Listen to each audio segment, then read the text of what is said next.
प्रदेश की स्वास्थ्य सेवाओं की मजबूती के लिए नई स्वास्थ्य नीति तैयार। शहरी क्षेत्रों के साथ ग्रामीण इलाकों में भी मिलेगी बेस्ट मेडिकल केयर। 20 जिलों में जमीन आवंटन की प्रक्रिया शुरू। करनी सेना के युवा राष्ट्रीय अध्यक्ष उपेंद्र राणा ने पुलिस को दी धमकी। महाराणा प्रताप की प्रतिमा का अनावरण से मना करने पर मचा बवाल। कहा, प्रशासन राजनेताओं के इशारों पर करती है काम। हमीरपुर में नेशन 27 की खबर का हुआ बड़ा असर। वर्दी का रौब दिखाने के मामले में 2 पुलिसकर्मी हुए लाइन हाजिर। सीट नहीं मिलने पर कंडक्टर से की थी अभद्रता। रायबरेली ट्रैफिक पुलिस और ARTO विभाग अलर्ट मोड में। मानकों के विपरीत फर्राटा भरने वाले वाहनों पर कार्रवाई। लखनऊ में डबल डेकर बस में आग की घटना के बाद एक्शन में आया प्रशासन।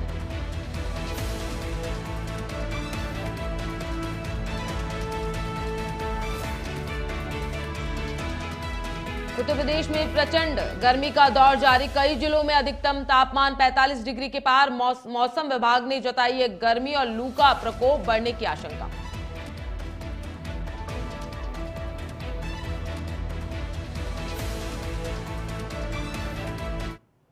वंदे भारतम, स्वागत है आपका नेशन 27 में और मैं हूं आपके साथ प्रियंका शर्मा। बुलेटिन की शुरुआत करते हैं बड़ी खबर के साथ। हाथरस में तेज आंधी और तूफान से भारी तबाही देखने को मिल रही है। 60 से अधिक गांवों में बिजली सप्लाई ठप और शहर और ग्रामीण इलाकों में पेड़ और बिजली पोल यहां टूटे हैं। भीषण गर्मी में ग्रामीणों को भारी परेशानी का यहां सामना करना पड़ रहा है। बिजली विभाग आपूर्ति दुरुस्त करने में यहां जुटा हुआ है। तो बड़ी खबर सामने आ रही है, बिजली विभाग आपूर्ति दुरुस्त करने में यहां लगा हुआ है। इसी के साथ गर्मी ने यहां तबाही मचा रखी। हाथरस में तेज आंधी तूफान से भारी तबाही यहां देखने को मिल रही है। 60 से अधिक गांवों में बिजली सप्लाई यहां ठप पड़ी हुई है। शहर और ग्रामीण इलाकों में टूटे हुए पेड़ और बिजली पोल भी देखने को मिल रहे हैं। भीषण गर्मी से ग्रामीणों को भारी परेशानी का सामना करना पड़ रहा है।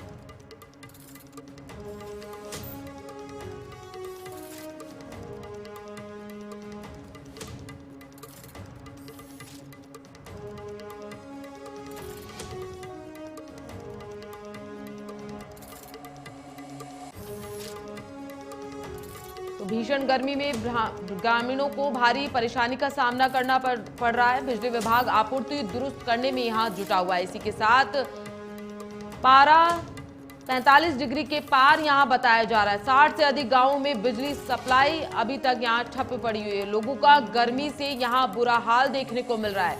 शहर और ग्रामीण इलाकों में पोल यहां टूट रहे हैं। भीषण गर्मी में ग्रामीणों को भारी परेशानी का यहां सामना करना पड़ रहा है। तो बिजली विभाग आपूर्ति दुरुस्त करने में फिलहाल यहां पर जुटा हुआ है। तो हाथरस में तेज आंधी तूफान से भारी तबाही भी हो रही है। लगातार पेड़ गिर रहे हैं। 60 से अधिक गांवों में बिजली सप्लाई यहां ठप पड़ी हुई है।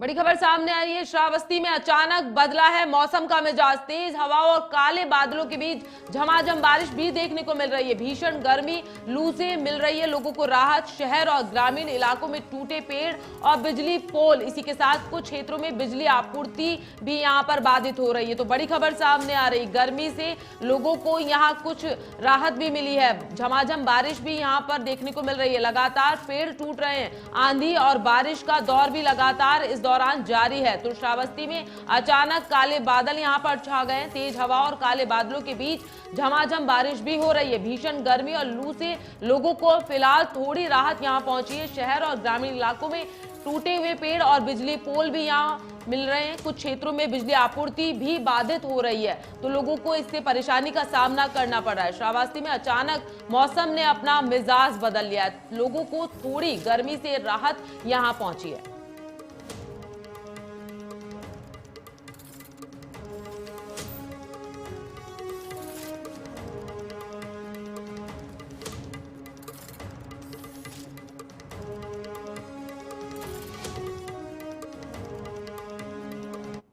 यूपी बलिया से बड़ी खबर सामने आ रही है। डबल डेकर बस दुर्घटना पर परिवहन मंत्री दया शंकर का बयान यहां पर सामने आया। 2023 में बस का परमिट हो गया था समाप्त। इसी के साथ बस चलाई जा रही थी टेम्पररी परमिट पर।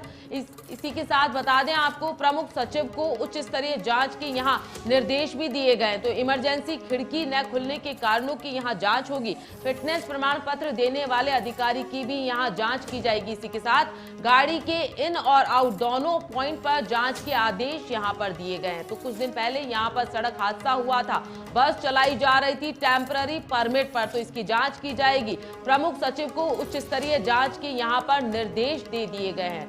इमरजेंसी खिड़की न खुलने के कारणों की भी यहां पर जांच की जाएगी। तो फिटनेस प्रमाण पत्र देने वाले अधिकारी की भी यहां जांच होगी। गाड़ी के इन और आउट दोनों पॉइंट पर जांच के आदेश यहां पर दिए गए हैं। तो डबल डेकर बस दुर्घटना पर परिवहन मंत्री दयाशंकर का बड़ा बयान यहां पर सामने आया है। 2023 में बस का परमिट हो गया था समाप्त, इसके बाद भी लगातार यहां पर चलाई जा रही थी। यूपी सरकार प्रदेश की स्वास्थ्य सेवाओं को और मजबूत करने के लिए नई स्वास्थ्य नीति तैयार कर रही है। इसके जरिए यूपी में स्वास्थ्य क्षेत्र में निजी निवेशकों को आकर्षित कर शहरी क्षेत्रों के साथ ग्रामीण इलाके में बेस्ट मेडिकल केयर उपलब्ध कराई जाएगी। इसका मकसद शहरी क्षेत्रों से लेकर ग्रामीण इलाकों तक बेहतर स्वास्थ्य सेवाओं को विकसित करना है, ताकि ग्रामीण और छोटे शहरों के मरीजों को इलाज के लिए इधर उधर भटकना ना पड़े। यह नीति अगले 5 सालों के लिए लागू होगी। योगी सरकार जल्द ही नई स्वास्थ्य नीति पर कैबिनेट में मोहर लगा सकती है। मुख्यमंत्री योगी आदित्यनाथ ने स्वास्थ्य विभाग के उच्च अधिकारियों के साथ बैठक की थी। बैठक में सीएम योगी ने प्रदेश के हेल्थ इंफ्रास्ट्रक्चर को वर्ल्ड क्लास बनाने के निर्देश दिए।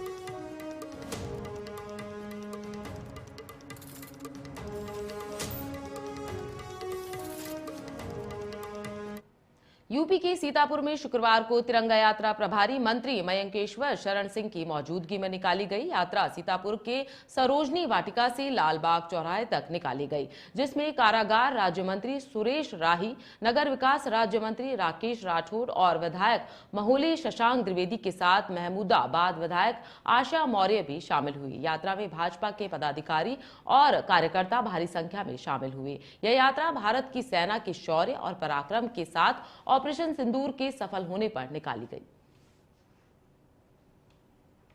जिस तरीके से आपने देखा 4 दिन के अंदर हमारे वीर सैनिकों ने, चाहे वो नौसैनिक रहे हो, चाहे वायुसैनिक रहे हो, चाहे थल सैनिक रहे हो, बड़ी जिस वीरता के साथ और आतंकवादियों जितने ठिकाने थे पाकिस्तान के अंदर और चाहे पीओके में, उन सबको जिस तरीके से नष्ट किया।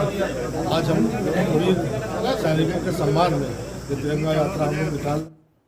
बिजनौर में देर शाम कार सवार बदमाशों ने ट्रक ड्राइवर के साथ मारपीट की और साथ ही फायरिंग भी की है। इस दौरान सिपाही मनोज कुमार की मौत हो गई है। फायरिंग की सूचना पर पुलिस मौके पर पहुंची, वहीं पुलिस को देख बदमाश फरार हो गए। बता दें कि फरार बदमाशों का पुलिस ने पीछा भी किया। इसी दौरान नहर में कार पलटने, विद्युत पोल गिरने से दोनों बदमाश और दोनों पुलिसकर्मी घायल हो गए। सूचना मिलते ही SP city Sanjeev Vajpayee, CO city और थाना कोतवाली पुलिस मौके पर पहुंची और सभी घायलों को नहर से निकालकर अस्पताल भिजवाया। इलाज के दौरान एक सिपाही की मौत की खबर भी सामने आ रही है। वहीं सूचना मिलती है एसपी अभिषेक झा भी जिला अस्पताल पहुंचे और घटना की जानकारी ली।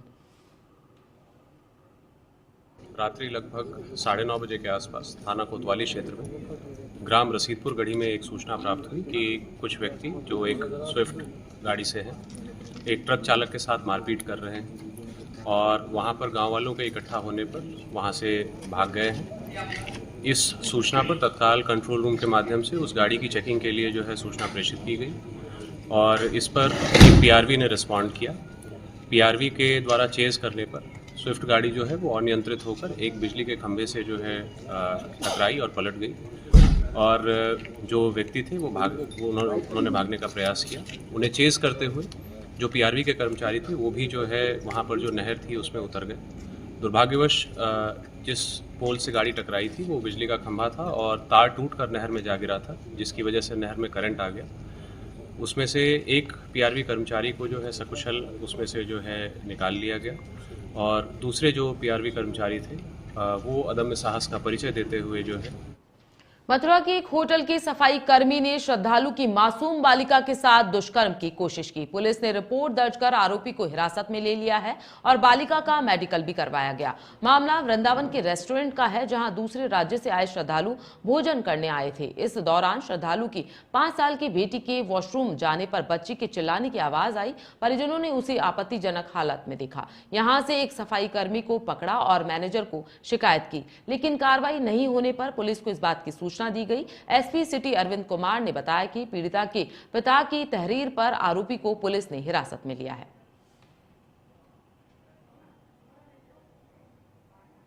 वृंदावन में एक रेस्टोरेंट में बच्ची के साथ में उसके परिजन जो है अपना खा पी रहे थे। बच्ची वॉशरूम में गई थी, तो ये आरोप है कि वॉशरूम का जो क्लीनर है वहाँ उस बच्ची के साथ में कुछ गलत हरकत किया है, जिसकी शंका पर उन लोगों ने एक तहरीर दिया है। बच्ची का मेडिकल करा लिया गया है। वो जो आरोपी है, आरोपी को पुलिस ने गिरफ्तार कर लिया गया है। ये विधिक कार्रवाई थाना वृंदावन द्वारा इसमें संपादित की जा रही है। इस खबर पर ज्यादा जानकारी के लिए हमारे संवाददाता वेद प्रकाश हमारे साथ फोन लाइन पर जुड़ चुके हैं। वेद प्रकाश, क्या कुछ पूरा मामला है? प्रियंका जी, मैं आपको बता दूं, आए दिन यहाँ पे जो बांके बिहारी जी का मंदिर है तो श्रद्धालु दर्शन करने के लिए आते हैं। तो यहाँ पे ऐसा ही मामला कल रात देर रात हुआ कि एक श्रद्धालु जो है बांके बिहारी जी के दर्शन करके जो है रेस्टोरेंट में खाना खाने के लिए गए। तो वहाँ पे खाना खाते समय बच्ची 5 साल की बच्ची थी जो कि वहाँ वॉशरूम गई हुई थी। तो वहाँ पे जो एक जो वॉशरूम जो कर्मचारी था, सफाई कर्मचारी था, उसने उस बच्ची के साथ में छेड़छाड़ कर दी। जब छेड़छाड़ की तो बच्ची जो है शोर मचाया बच्ची ने। तो वहाँ के जो उसके परिजन थे वहाँ पहुंचे, देखा तो उसने बच्ची ने बताया। तो उन्होंने परिजनों ने जो थाने में जाकर के उसके खिलाफ तहरीर दी। उसको जो वहाँ पे मौके पर पुलिस पहुंची, पुलिस ने उसको जो है हिरासत में लेकर के आगे की पूछताछ कर रही है। जी बिल्कुल। यहाँ जो सफाई कर्मी है इसकी बात मैनेजर से कही गई थी, लेकिन उसने कोई इस पर कार्रवाई नहीं की। क्या कहना चाहेंगे इस बात? मैनेजर का मैं ऐसा था कि मैनेजर उस बात को दबाना चाहता था कि मैनेजर ने बोल दिया ठीक है हम इसको पनिशमेंट दे देंगे, पर उसने मैनेजर ने जो है कार्रवाई को, उसकी जो बात को अमल में नहीं लाया। तभी वो जो है श्रद्धालु जो है भड़क गए और जो है थाने पहुंच गए। वहां उन्होंने इसके खिलाफ तहरीर दे दी। मैनेजर की भी शिकायत की और कर्मचारी के खिलाफ भी तहरीर दी गई। जी बिल्कुल। प्रशासन और पुलिस का इस बात पर क्या कहना है? मैम, वो आगे की जो है उसको हिरासत में लेकर के आगे की कार्रवाई कर रहे हैं और उससे पूछताछ की जा रही है कि ऐसा कितनी बार पहले वो कर चुका है या ऐसा कुछ है। जी बिल्कुल। 5 साल की मासूम बच्ची के साथ धर्म की नगरी में इस तरह की वारदात होना एक बड़ा सवाल खड़ा करती है। क्या कहना चाहेंगे? हाँ जी मैम, ये सबसे बड़ी बात है कि कोई भी अगर श्रद्धालु जो बांके बिहारी के दर्शन करने के लिए एक आस्था लेकर के आता है और इस तरीके का यहाँ पे कृत्य किया जा रहा है, तो स्वाभाविक सी बात है कि धर्मनगरी वृंदावन बांके बिहारी जी पे जो है सवाल उठाना लाजमी है। ऐसे लोगों की आहत जो दर्शन करने के लिए आते हैं, ऐसे लोगों को आहत जो पहुंचती है और वो निंदनीय अपराध है। जी बिल्कुल। बहुत शुक्रिया तमाम जानकारी के लिए।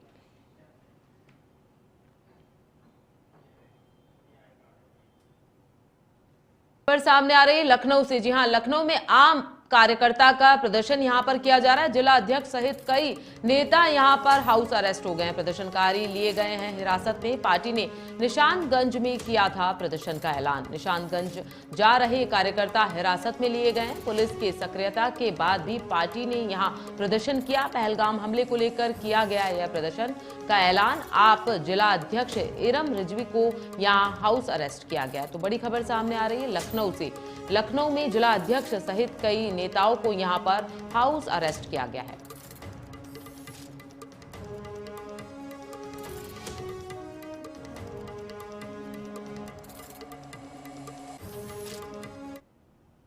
अलीगढ़ में फर्नीचर के शोरूम में अचानक से आग लग गई। आग लगने के कारण इलाके में भगदड़ मच गई है। आग लगने के कारण हुआ भारी नुकसान। शोरूम में रखा फर्नीचर जलकर खाक हो गया। दमकल ने लगी आग को यहां पर काबू पा लिया। अलीगढ़ के थाना रोरावर इलाके की पूरी घटना बताई जा रही है। तो फर्नीचर के शोरूम में यहां आग लग गई है। दमकल की गाड़ियों ने आग पर काबू में किया है। अलीगढ़ के थाना रोरावर इलाके की पूरी घटना बताई जा रही है। मौके पर पहुंची है दमकल की गाड़ियां और आग को यहां पर काबू में किया गया। अलीगढ़ में फर्नीचर के शोरूम में भीषण आग लग गई, जहां अफरा तफरी का माहौल हो गया है। शोरूम में रखा फर्नीचर जलकर राख हो गया।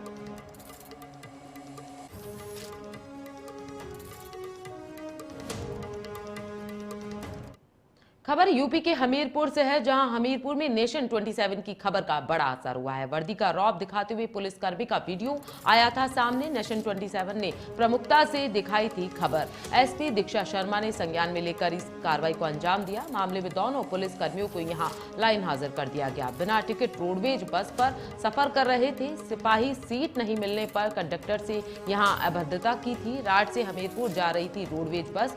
मुलजिम को लेकर चढ़े थे सिपाही। कंडक्टर सौरभ कुमार ने सिपाही पर गाली गलौज करने और मारपीट का आरोप लगाया था। आरोप लगाया गया।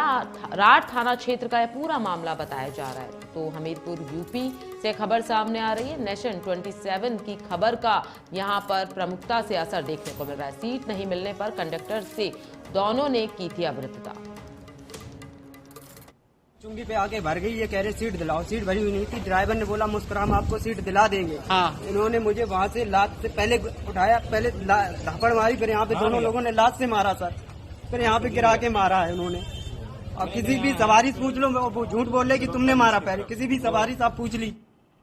प्रदेश में भीषण गर्मी से तप रहा है। शुक्रवार को कई जिलों में अधिकतम तापमान 45 डिग्री के पार चला गया। 46.2 डिग्री सेल्सियस के साथ बांदा देश भर में सबसे गर्म रहा है। वहीं मौसम विभाग के मुताबिक शनिवार को दक्षिणी पूर्वी बुंदेलखंड के साथ ही आगरा, अलीगढ़ क्षेत्र में गर्मी और लू का प्रकोप और बढ़ने की आशंका बताई जा रही है। इसके अलावा शुक्रवार को बहराइच, बलरामपुर में बूंदाबांदी हुई है। मौसम विभाग ने प्रदेश के पूर्वी, दक्षिणी और बुंदेलखंड के 22 जिलों के लिए लू की चेतावनी यहां जारी की है। मौसम विज्ञान केंद्र लखनऊ के मुताबिक बांदा के सबसे गर्म होने के कारण मध्य भारत के ऊपर प्रति चक्रवात की वजह से गर्म हवाओं का यहां आधो गमन देखने को मिल रहा है। तो बता दें आपको, गर्मी ने कहर बरपा रखा है। गर्मी और लू का प्रकोप बढ़ने की यहां लगातार आशंका जताई जा रही है। तो भीषण गर्मी से तप रहा है शहर। कई जिलों में तापमान 45 डिग्री सेल्सियस के पार बताया जा रहा है। तो 46.2 डिग्री सेल्सियस के साथ यहां पर तापमान रहा है। गर्मी और लू का प्रकोप लगातार बढ़ने की आशंका मौसम विभाग के द्वारा जताई जा रही है। तो फुर्सतगंज में 44 डिग्री सेल्सियस पारा है। तो बड़ी खबर सामने आ रही है। अलग अलग शहरों में अलग अलग तापमान यहां देखने को मिल रहा है।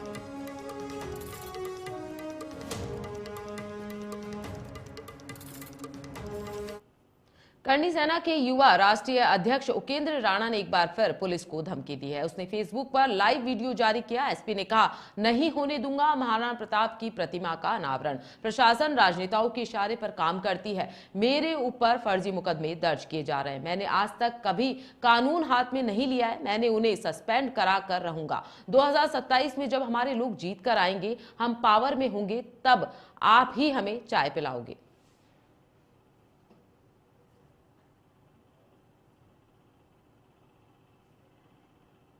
जब मैंने कह दिया कि यहाँ पर दंगा हो जाएगा, आपने जानबूझ के दंगा किया। फिर वहां पर प्रशासन मुझे बोला कि आपको हमने जो है मुकदमा दर्ज कर लिया, वहां चलिए, ये करिए, थाने से। क्या किस प्रकार चलिए? मगा कौन सा लिखित में आपने, किसी ने आपको लिखित में दिया है? कौन सा कर दिया? मैं नहीं बैठा, मैं अपनी गाड़ी में बैठ करके निकल गया। उन्होंने मुझे रोकने की कोशिश करी, पर मैं कहाँ रुकने वाला हूँ? मैं रुकने वाला थोड़ी हूँ किसी से। मैं तो अपनी गाड़ी में बैठा और अपने आराम से निकल गया। मैं निकलने के बाद में जब 5 मिनट 10 मिनट हो गई, फिर हमारे भाइयों पर उन्होंने जो है कि लाठीचार्ज कर दिया। जब उनका मारा उन लोगों ने, तो मेरे आगे मारते ना, जब इतना ही वो था तो, या मेरे ऊपर उंगली उठाते, फिर मेरे ऊपर उंगली उठाते, फिर पता लगता। और अभी भी पता लगेगा तुम लोगों ने। जो सबसे ज्यादा चोट आई है वो हमारे, मेरे साथ, मेरे स्टाफ के, मेरे पास काम करने वाले, मेरे पास रहने वाले मेरे 2 भाइयों को जो चोट लगी है, ठीक है, उनका हम जो है अभी जिन लोगों ने उनको चोट मारी है, वो जो भी लोग हैं प्रशासनिक, उनके भी हम नाम जानते हैं। बाई नेम उनके एफआईआर करवाएंगे। जब तक वो सस्पेंड नहीं होंगे, हम एक आंदोलन भी करेंगे। सस्पेंड नहीं होंगे तो एक बहुत बड़ा आंदोलन भी होगा। और फिर देखेंगे, हमें ना तो हमें वो आंदोलन करने की अनुमति लेनी है, और ना हमने कुछ और करने की, उनके सस्पेंड के लिए हमें अनुमति लेनी है। ये तो मैं तुम्हें करके दिखाऊंगा। और मेरा यही आदत रही मेरी शुरू से लेकर आखिर तक। जो अपन ने बोल दिया वो अपन ने करा है, मैं वही करता हूँ। मुझे कोई रोकने वाला नहीं है, ना कोई रोक सकता, ना कोई मुझे डांट सकता, और ना मुझे कोई मेरे ऊपर ऐसा कोई माई का लाल इस पे पैदा ही नहीं हुआ जो हमारा नकेल डाल दे। समझ रहे हो? उन लोगों का क्या कसूर था? अरे उन लोगों का क्या कसूर था? वो तो नौकरी करने वाले हैं, वो तो मेरे पास काम करते, उनको मारने का क्या मतलब था?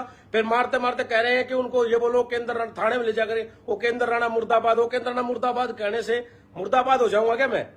हैं? जिनके हम दिलों में हैं उनके हम दिलों में ही रहेंगे लोगों के। आपके मुर्दाबाद बोलने से हमें ये भी पता है तुमने किन नेताओं के इशारे पे किया है। इसका जवाब मैं 2027 में दूंगा। मैं पहले ही बता चुका हूं और अब भी बता रहा हूं। जो लोकल क्षेत्र के वहां के लोग हैं उनको पता है भी कि 2027 में क्या होने वाला है। 2027 में जवाब दूंगा। और जिन लोगों ने लाठीचार्ज किया है, जिन 2-3 लोगों ने ऊपर के जो बड़े अधिकारी थे उन्होंने तो कह दिया था कि भाई कोई बड़ी बात नहीं, इनको छोड़ दो, हटाओ इनको, लेकिन इन लोगों ने मुकदमा दर्ज किया, इन लोगों जेल भेजा। चलो जेल भेज देते, लेकिन हमारे लोगों पर लाठी चार्ज करने का, उनके साथ मारपीट करने का, उनके साथ अभद्रता करने का तुम्हारा कौन सा औचित्य पड़ता?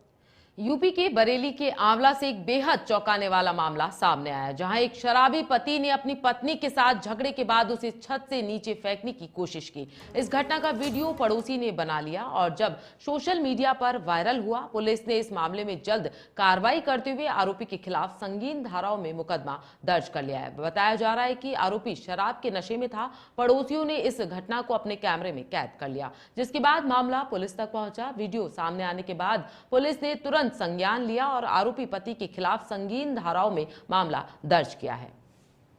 ग्राम लठैता निवासी थाना आंवला से एक वीडियो वायरल हुआ है जहां पे एक घटना कारित हुई है।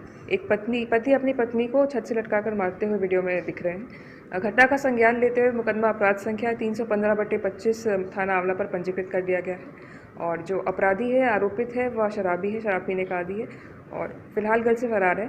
उसको फिलहाल खबरों में इतना ही। देश प्रदेश की तमाम बड़ी खबरों के लिए देखते रहिए नेशन 27। वंदे भारतम।